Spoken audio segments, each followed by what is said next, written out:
The air rasped, a metallic tang on Elias's tongue. Each breath, a measured dose from the regulator clutched in his hand. 30 breaths. That's what today's ration allowed.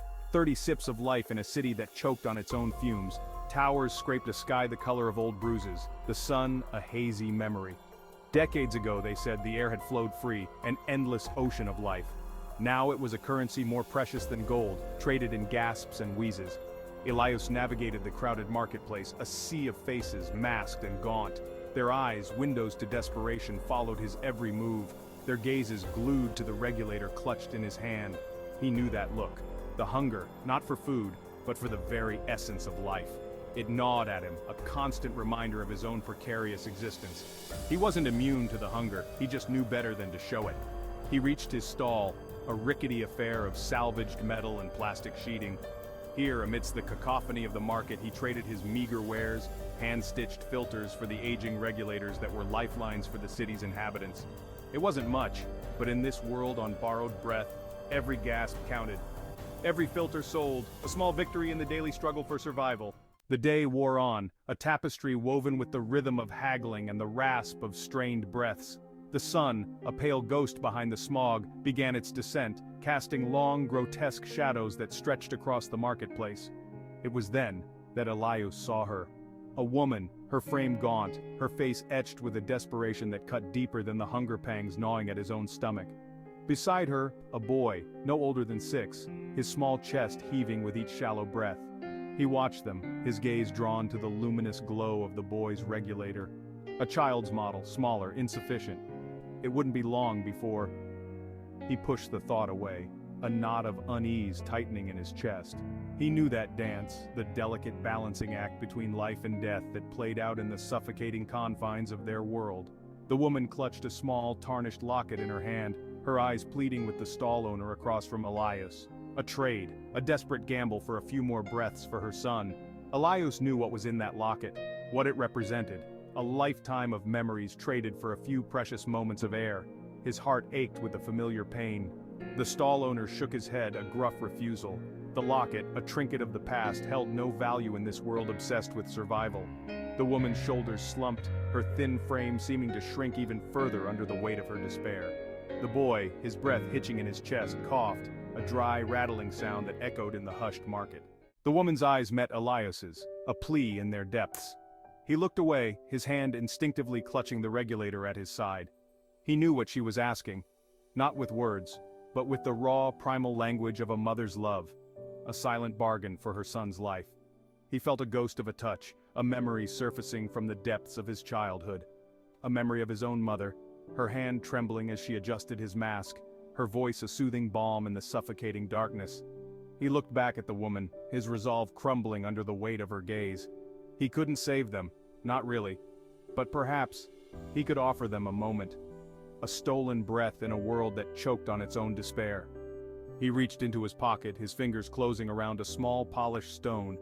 A worry stone, his mother had called it, rubbed smooth by the passage of time and countless anxieties. He walked towards the woman, each step a betrayal of his own dwindling reserves. He stopped before her, extending his hand, the stone resting in his palm. "Trade?" he asked, his voice a raspy whisper in the crowded market. The woman's eyes widened, her gaze darting from the stone to Elias's face and back again. He nodded, a silent understanding passing between them. She pressed the locket into his hand, her fingers cold against his. He took it, the metal cool and heavy in his palm. A lifetime of memories, traded for a moment's respite. He placed the stone in the boy's hand, his fingers lingering for a fleeting moment on the child's thin skin. The boy looked up at him, his eyes wide with a mix of wonder and relief. Elias forced a smile, his heart heavy in his chest. He watched as the woman guided her son away, their figures swallowed by the throng of the marketplace. He stood there for a moment, the locket cold in his hand, his lungs aching with the effort of each breath. He knew he had done what he could, a small act of defiance in a world that had forgotten the language of kindness. But the knowledge did little to ease the weight that had settled in his chest. The sun dipped below the horizon, painting the sky in hues of bruised violet and blood orange, a macabre masterpiece that mirrored the despair that choked the city. He turned away from the spectacle, his gaze drawn to the glowing orbs of countless regulators that dotted the darkening marketplace. Each light, a testament to the fragility of life, a flickering flame in the suffocating darkness. He thought of the boy, his small chest rising and falling with each borrowed breath. A temporary reprieve, a stay of execution. He clutched the locket tighter, the metal biting into his palm. He didn't need to open it to know its contents. He could almost see it. A faded photograph, a ghost of a smile frozen in time. A mother's love, preserved in a trinket that held no value in this world of rationed breaths. Yet, it was a treasure more precious than any amount of air. He walked home, his steps heavy, each breath a conscious effort. The city lights, fueled by the same technology that had poisoned their air, cast a sickly yellow glow on the grimy streets.